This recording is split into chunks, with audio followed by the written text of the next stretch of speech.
Hello, everyone, and welcome to Nuff Said, the Agents of Hydra podcast, the favorite of Madam Hydra herself, and all of you in the firmware should be your favorite. Put your hands up and say, "Hail Hydra!" Hail Hydra! Nice.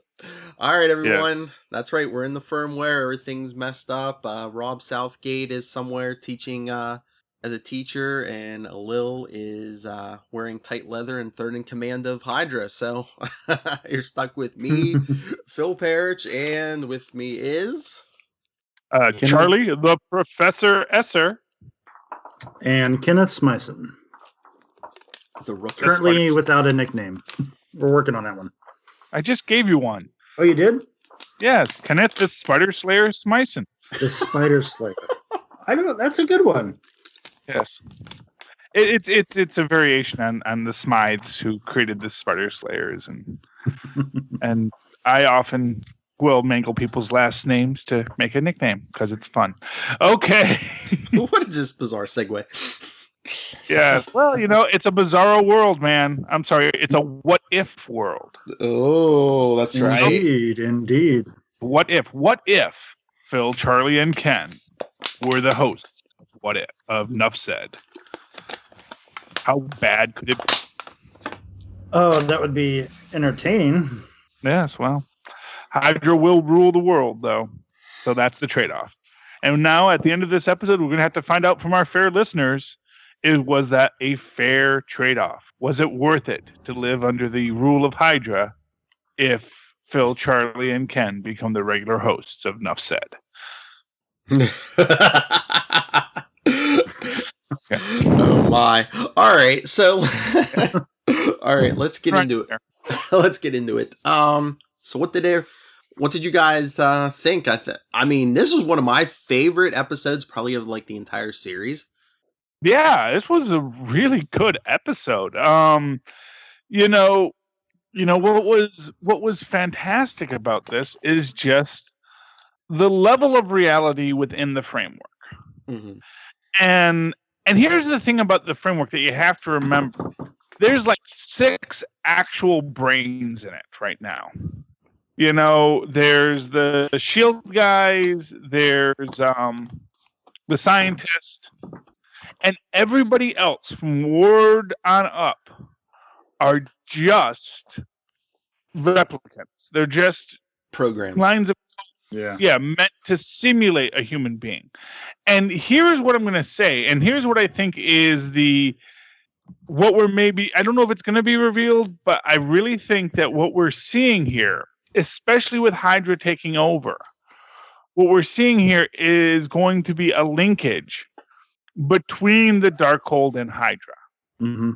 Mm. And just to do a little spitballing here, in the comics, both the Darkhold and the Serpent Crown were both tools of the Elder Gods, Chithon and Set, respectively, to allow them to return to this plane of existence after they were driven off, presumably by Gaia, the most powerful of the Elder Goddesses of this universe. Mm-hmm. And so, in that sense, these ancient powers want to return to this dimension, and they've created these things that will direct you to do so. And so when each person opens the Darkhold, they all want to extract more and more power, and they offer to each of these beings some idea to let them open it up. And of course, we know what it offered to Ada was that it would make her be a real girl someday. Mm-hmm. And so what I'm thinking is that this world is meant to bring about that return of Chithon. That idea that once enough people are in the framework, all under the rule of Hydra, they'll be able to create this magical vortex that will open the gates and allow Chithon to return. Mark my words. Oh, marking his words already. Already, man. That's my crazy fan theory of this arc. Do you think Do you think they'll go that crazy and that mystical? Do you think? I don't know. I just think it could be something. Well, I don't want to say simpler, but I mean, I just think it could be something more scientific and like just I don't know between Ada and her exposure to the dark hold that maybe now like every brain she plugs into the framework she gets more powerful. Well, but that's the idea. You see, that's how. And just to give you an understanding, it's like magic requires sacrifice. Mm-hmm. And no sacrifice is as good as a human sacrifice. Mm-hmm. And plugging these humans in, having essentially removing from them their humanity to an extent. What is a greater gift of sacrifice than that to the Dark Lord Chiton? Now, when you talk about what they're going to actually reveal, I think it might be hinted at, but I think there is going to be, it's like this. Right now, the arc of the episode is get out of the framework. But of course, what's going to happen at the end of it is there's going to be these relationships in the framework, and people are going to say, like that kid, like the kid that Simmons befriends. Yes. They're going to be sitting there at the end of this, and they're going to say, when we turn off the framework, that kid dies. And there's going to be this debate, well, he's not a real person, he's just a line of code. And it's like, well, aren't we all just lines of code? And I always forget the scientist's name. No, he's in the code. Radcliffe and Agnes are both in there. Yeah, we're going to see this next episode when they find Radcliffe, and he's going to be saying about, I'm a line of code now, but I'm still alive. So is every single person here. That's right. Agnes is in there. So, I mean, is everyone assuming that that's Ada as Madam Hydra? What if that's Agnes? Yeah, that was my question, too, because I marked my words on her being the one in the car, but I specified Agnes. Mm-hmm. But if that's it's probably just Ada, just based on the sheer evilness of it. But who knows? I mean, Ada might... We don't know yet. So. It also could be that perhaps Ada and Agnes are actually bonded into one being now. Yeah, because maybe walks around in Ada's body while Ada is ruling the framework, and then they're switching back and forth until neither one knows who's who. And was Ada's like mind based on Agnes's mind? So I mean, they basically, since they're the same, they could just be one person anyway. Yeah. Yeah, I mean, it's an interesting question. Though there's one interesting question that I have that's a little bit deeper. Yes. And the first time I watched it, I thought they called it out explicitly. But in my rewatchings, I see no, they don't actually make the suggestion, but something about the scene when Fitz and Ada are talking, or Fitz and Madam Hydra are talking. Mm-hmm. And there is this very strong implication, to me at least, that Fitz knows they're in the framework. I don't know. I don't know if it's that they're in they know they're in the framework. It just seemed to me that maybe he knew what they were doing was wrong, but without Simmons, he really didn't care, or he had nothing to care for. I mean, it's possible. Like I said, I just wonder if that's a possibility that there's this thing about them both saying of all we've built. Yes, we're talking just about what we built in Hydra, but just part of me makes me wonder, does he know more about what the nature of reality is? Because he could be much like Radcliffe and thinking, this is reality. This is as good a reality as anything. Why is that other reality theoretically better just because we're actually flesh and blood instead of lines of code? And if you add into this maybe the idea that maybe he gets to be, Neo in the Matrix, he gets, and not for nothing, that would certainly rationalize his coldness towards other beings. Because as far as he knows, most of these other people are just lines of code. Mm-hmm. Exactly. It's important that Ada did not want him to know that Simmons was in the framework.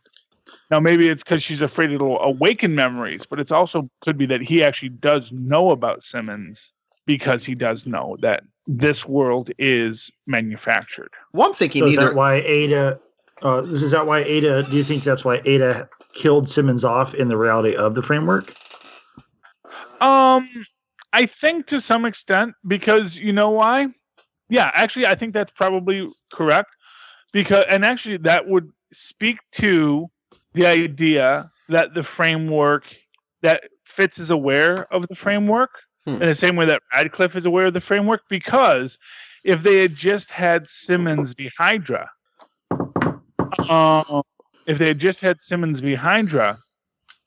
Fitz would have known that's not the real Simmons. Yeah. Mhm. And so Fitz would have, wouldn't have been able to accept, just a line of code. He wouldn't have wanted that holodeck relationship with Simmons. He would want a real relationship with Simmons. So I think that goes to my fan theory on that. Mark my words. That would be interesting if they did that.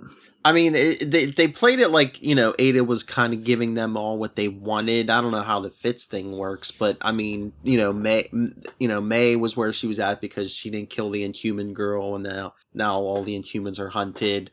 I mean, does Coulson want to be out of S.H.I.E.L.D.? And, does Daisy have like a secret infatuation with Ward still?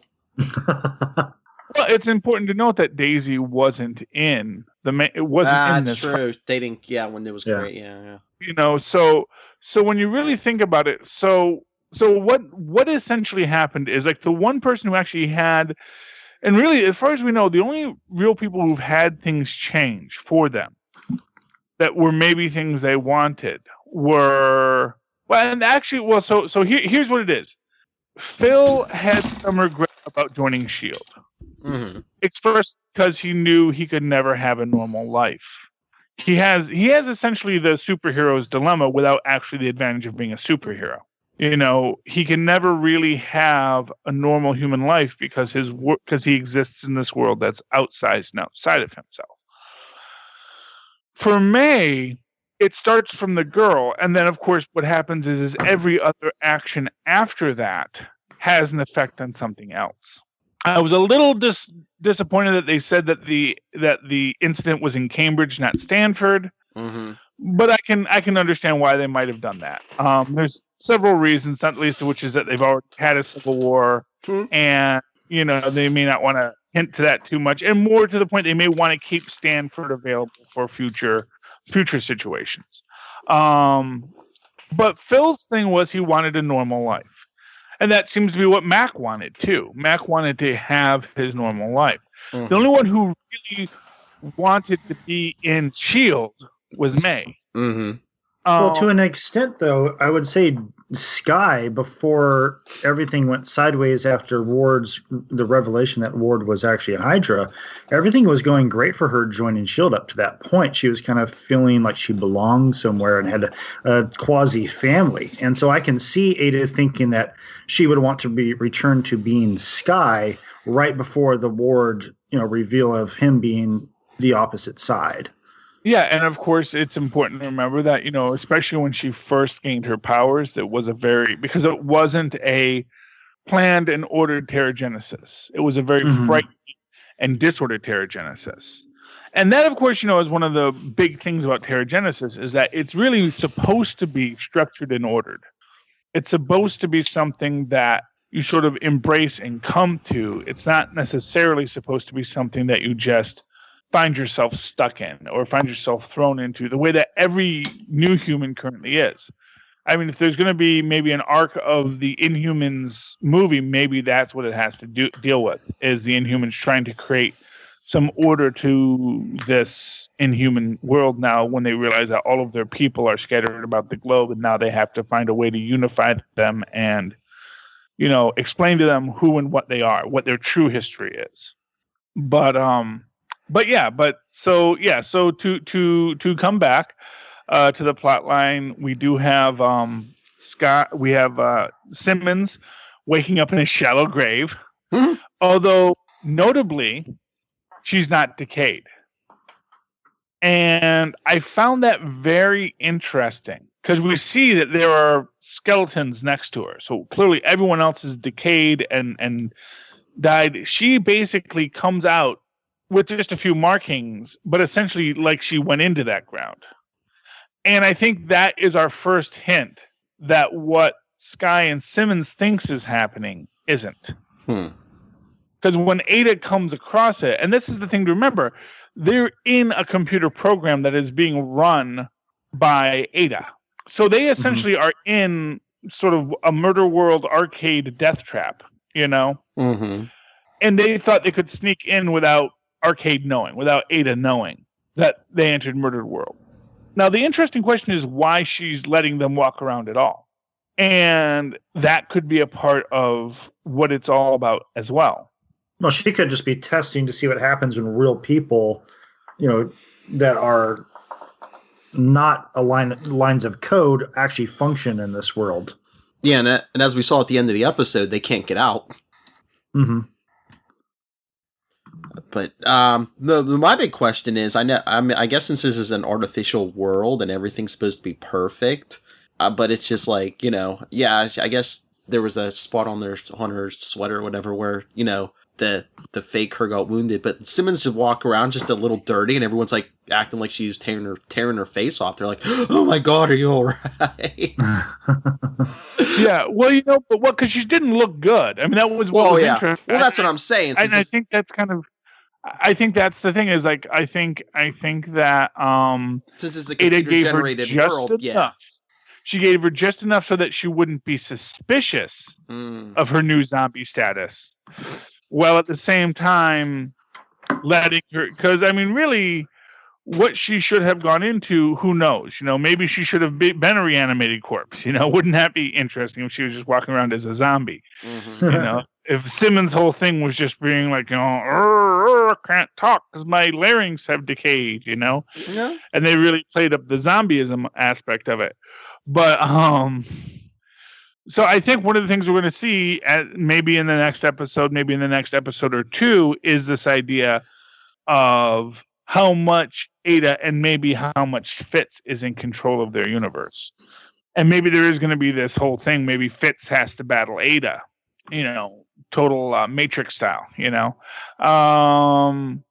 It will be interesting what we get. Now, here's a question. How long do you think that we're going to be in? Because I know there's this talk, will much of the second half of the season be in the framework? Or will it all be, or are we just going to get 1 or 2 episodes and then the final back half of it is dealing with whatever comes out of the framework?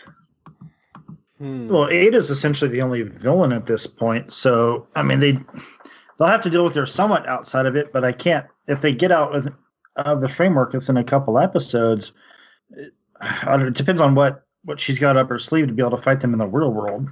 Yeah. Or is it gonna? Or is it gonna be a thing where most of them get out, but 1 or 2 of them are like stuck in there when the others leave, like Fitz or something, and then they're gonna have to plot like a way to go back in without getting stuck. So there's that whole thing until the season finale when they go back in. Possibly. Well, I mean, here's the thing that you have to remember. Both Agnes and Radcliffe are in the framework, which means they cannot shut off the framework, even without the question of what happens to the non-player characters. Mm-hmm. So they have to keep this simulation running no matter what. And it's I mean, I think there's going to be this very interesting question about what happens with this and what it means. I think they could do an entire season in the framework. I mean, it certainly solves your basic problem that you often have in these things is what happens in the real world while they're in there. How are we going to deal with Thor Ragnarok and Guardians of the Galaxy while they're in this tomb, Mm-hmm. Because that's obviously going to be something that they're not going to have to handle. Because they're in this other universe. But what did you guys think of Phil? Both Phil being completely. So, well, let me put it this way: what did you think was more believable, May being completely down with Hydra, or Phil being completely down with Hydra? Which do you think seemed more organic to their character? I don't know. I was like, it wouldn't.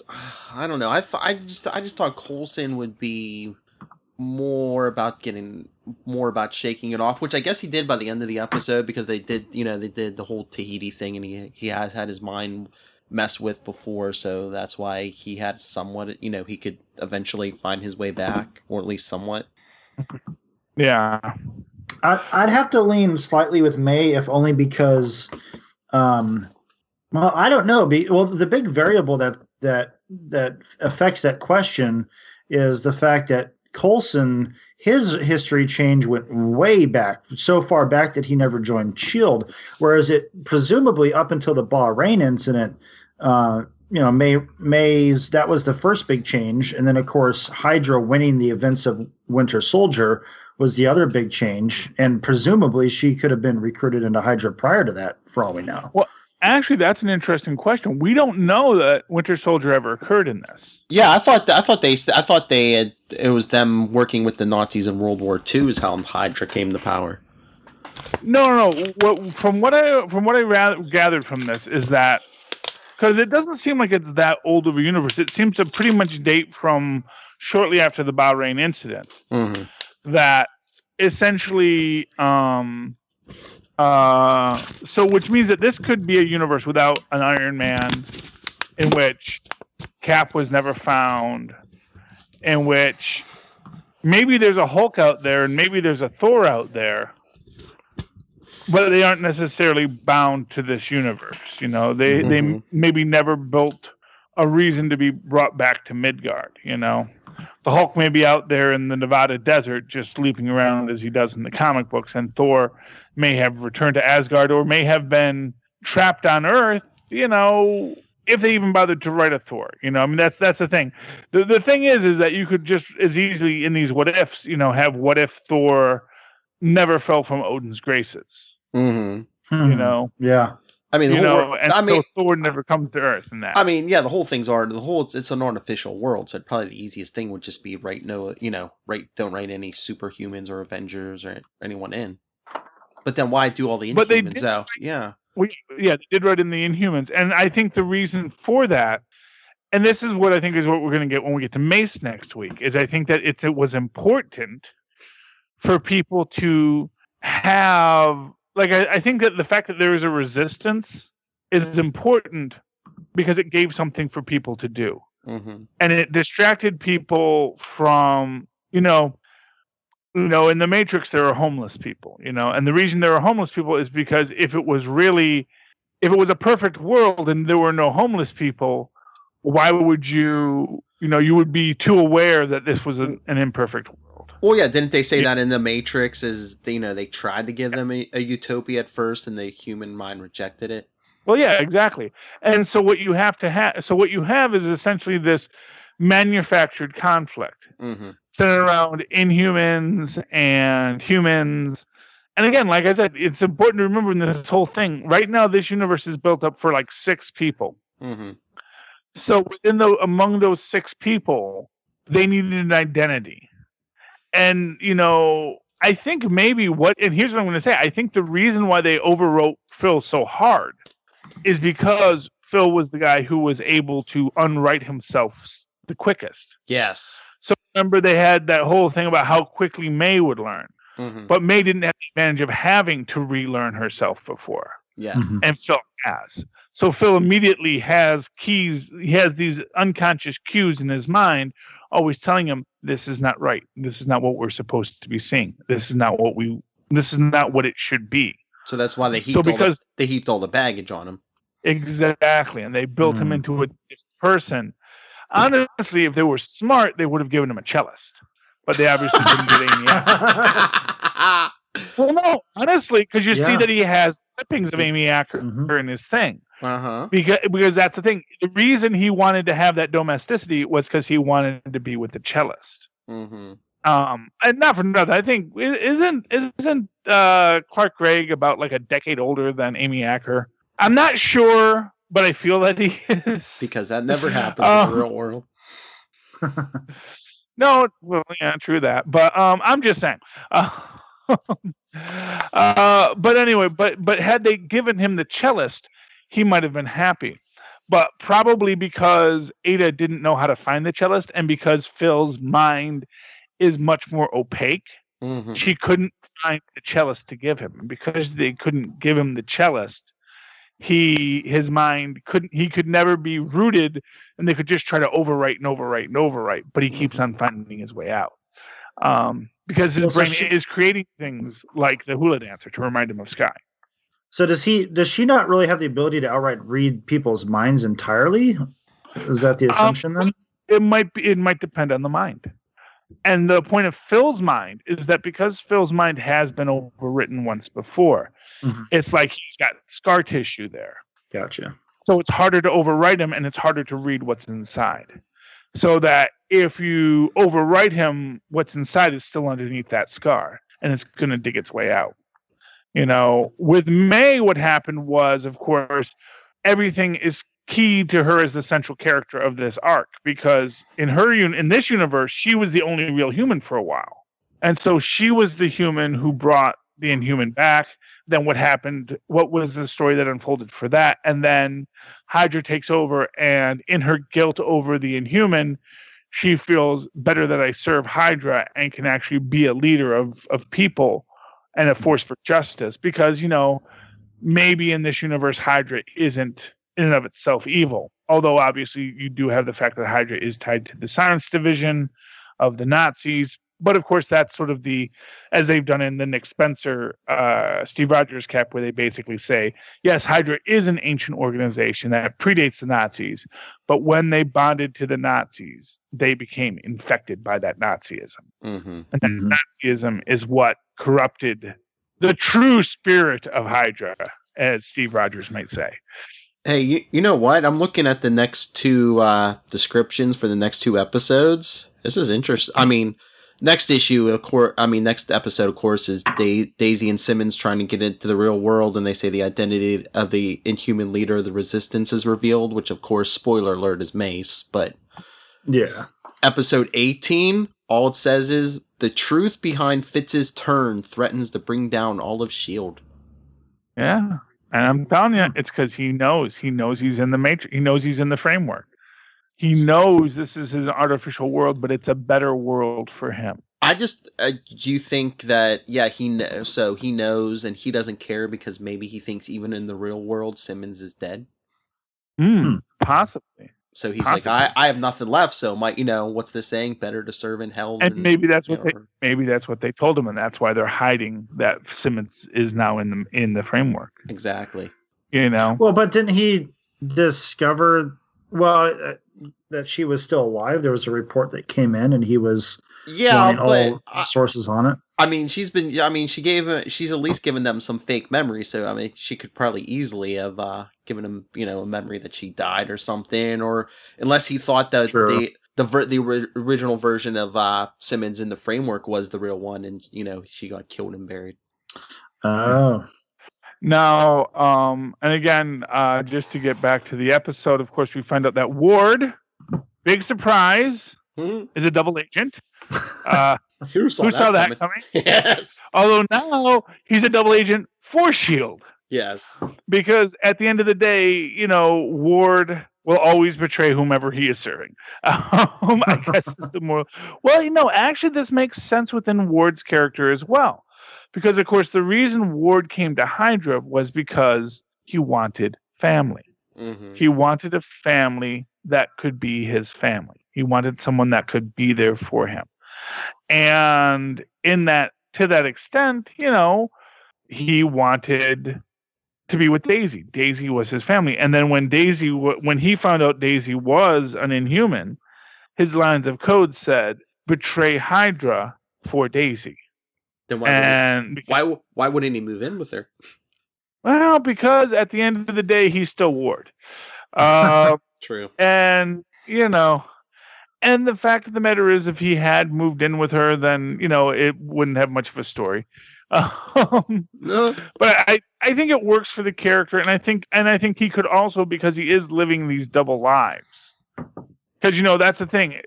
In this universe, Daisy doesn't know she's Inhuman. Mm-hmm. So from his perspective, much like it was at the start of it, he couldn't tell Daisy he was Hydra because she was so committed to S.H.I.E.L.D. In this universe, Daisy is so committed to Hydra And Ward can't tell her, look, I've uncovered things that make that choice wrong. And so, and that's why he says, I got something, there's no easy way to tell you this, but you're an Inhuman, And it's interesting in that sense that's what this is, that is what this all breaks down on, that is what this all ties back to. So, yeah, it is all very, very, very interesting. Now, do you think because Radcliffe and Ward had been working pretty close together in the back half of the first half of season 3 prior to Coulson killing him on the other planet, do you think they somehow Radcliffe was able to get his memory index, and so we could learn new things about Ward himself, and that could be used to manipulate Daisy? I mean, it's possible he could have recorded Ward's, brain patterns beforehand. I'm not 100% certain that is what happened, but yeah, I mean, it's certainly possible.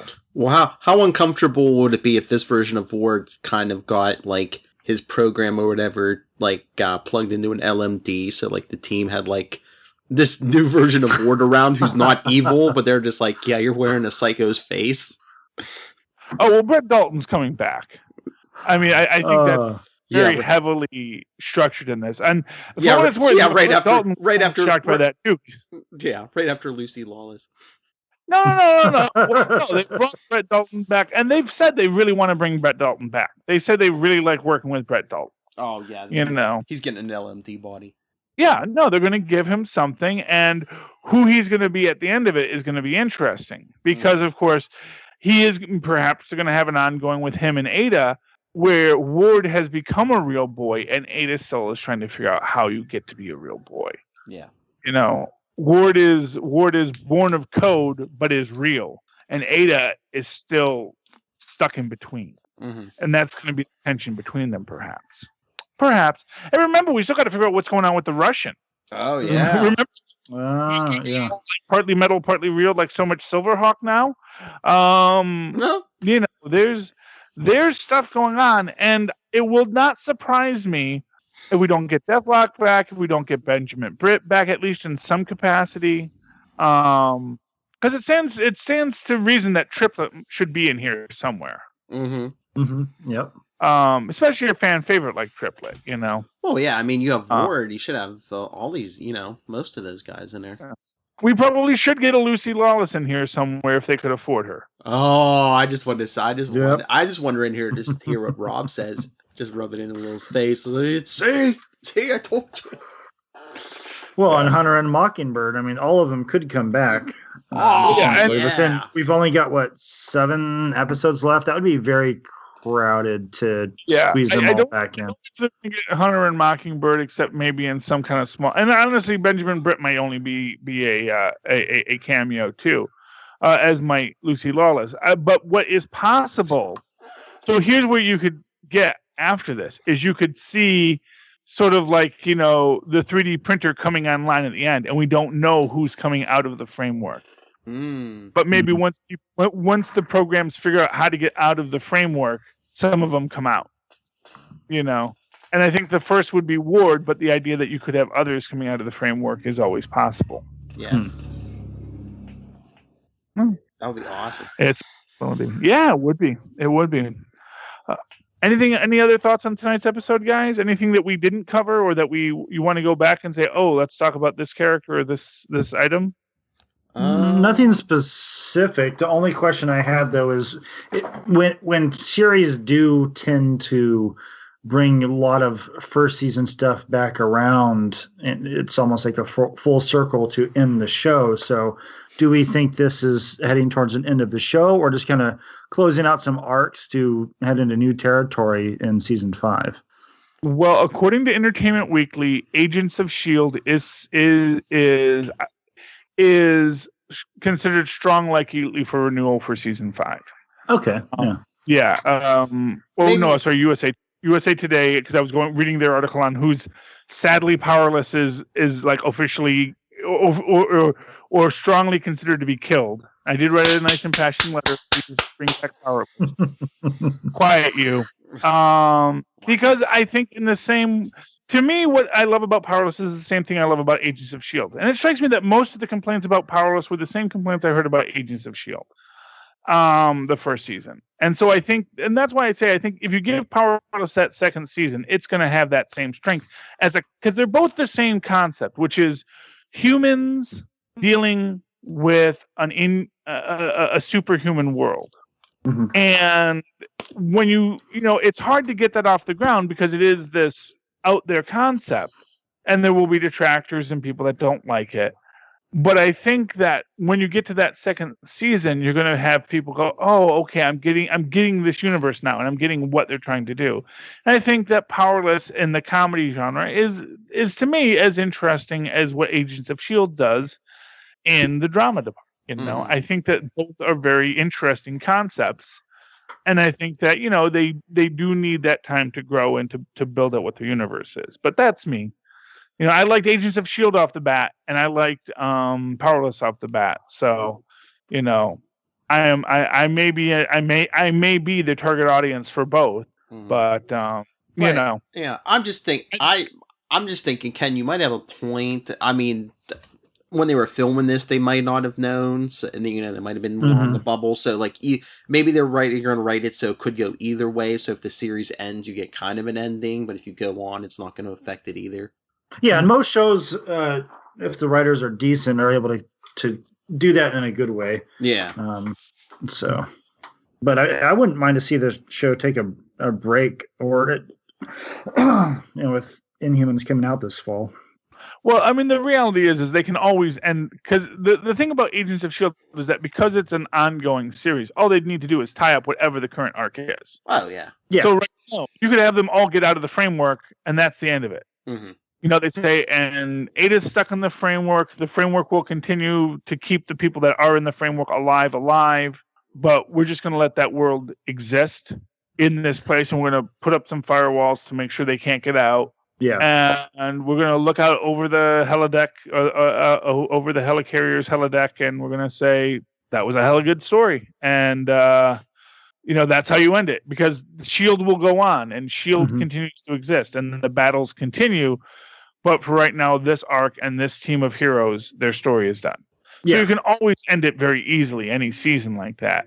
Yeah. But I think that they're not going to. I think that this is going to get our fifth season. I think the fifth season will continue to be better. I just need to figure out a way that I can stay up that late on a I keep on knocking out like 10 o'clock. 9 o'clock I can do, but like that 10 o'clock, man, that's when I really start to go sleepyhead.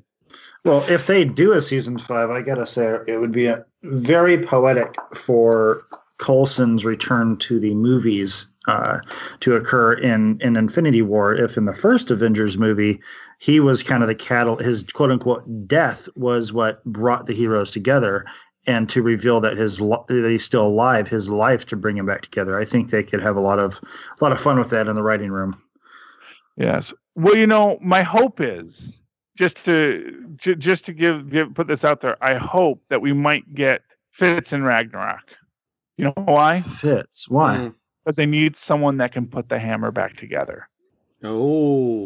Because that looked like that happened on Earth, and they have the hammer. And who has experience repairing Asgardian technology? Fitz. He repaired the lyre necklace for what's her face, Lorelei. Lorelei, yeah. So I think that could be a nice in. If nothing else, maybe we'll get a call out to that in the Agents of S.H.I.E.L.D. episode that week, where we have Fitz piecing it back together, and then when it comes back at the end of Ragnarok, they're like, we had a guy working on it. we got a guy for that, and you might not get to see Fitz, but if you watch, Fitz was the one who put it all back together. That would be awesome. Yeah, but so it would be nice to see them all in Infinity. To see him in Infinity War, that would make sense. But it'd be cool if they were all in there. Even for like 2 seconds. The other option is they just have Doctor Strange fix the hammer, which I think is a cheap cop out, but. Or Odin if he finds Odin. Oh yeah.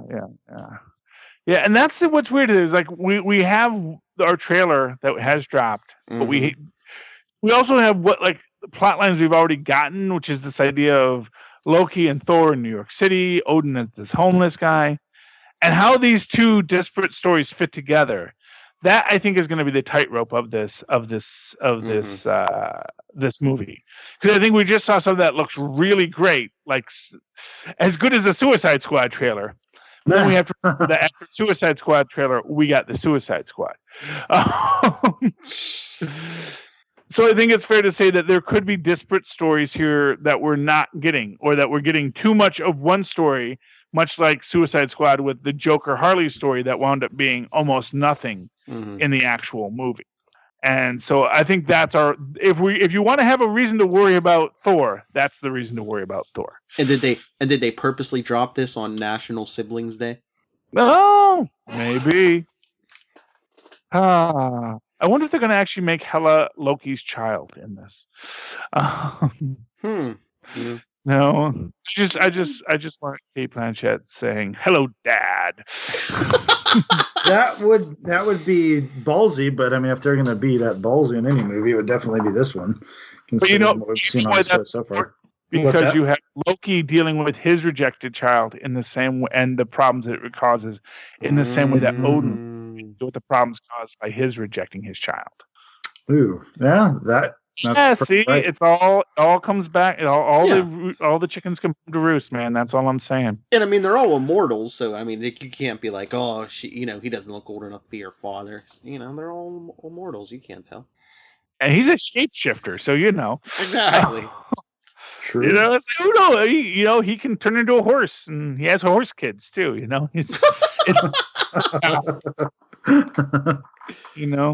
Heck, I'm hoping we get him turning into Lady Loki at some point. That'd be cool. It should still be played by the same guy, but just put him in a bustier. I think he's got good features for that. I think it would be pretty awesome. Well, he was in Sif's body for a while, wasn't he? You get her to play the what's her name, Jamie Alexander, to play that part. Yeah. Well, that would be good too. But I just want to see Tom Hiddleston in drag as Lady Loki. I think that's going to be pretty cool. Okay. I think that's enough for tonight. Well, this is enough said, and since Alil's not here, someone has to bring in the blue. So. Okay. So did everyone like this change of pace tonight? I believe the email for Nuff Said is nuffsaidpodcast@gmail.com. Like us on Facebook. The Twitter, I believe, is @nuffsaidpodcast. And I think Nuff Said Pod. No, Twitter, it's Nuff Said Podcast. Okay. I will double check, but I meme it every week, Charlie. Okay. Okay. But anyway, I'll look it up. But Charlie, if people want to discuss who else in Hollywood you would like to see in drag, where can they contact you? Well, you can always write to me in that old-fashioned email way, the way Loki and Odin once did many eons ago, at superconnectivityblog@gmail.com. That's superconnectivityblog, all one word, @gmail.com. And, of course, follow me on the Twitters, the live tweet Agents of S.H.I.E.L.D., when I can stay awake for it, as well as other wonderful programs at Charlie Esser. That's CharlieEsser. Look for the two E's in the middle for quality. And Kenneth Smyson. Yeah, you guys can email me at kennethsmyson@gmail.com or find me on Twitter @kennethsmyson. And as for me, you can always talk anything Marvel or DC with me, nightwingpdp@gmail.com. On Twitter, I am @nightwingpdp. Check out the other fine programming on Nuff Said, Marvel Roundup, Super Connectivity, Wade's World, the Ironcast, and I'm sure there's more to come.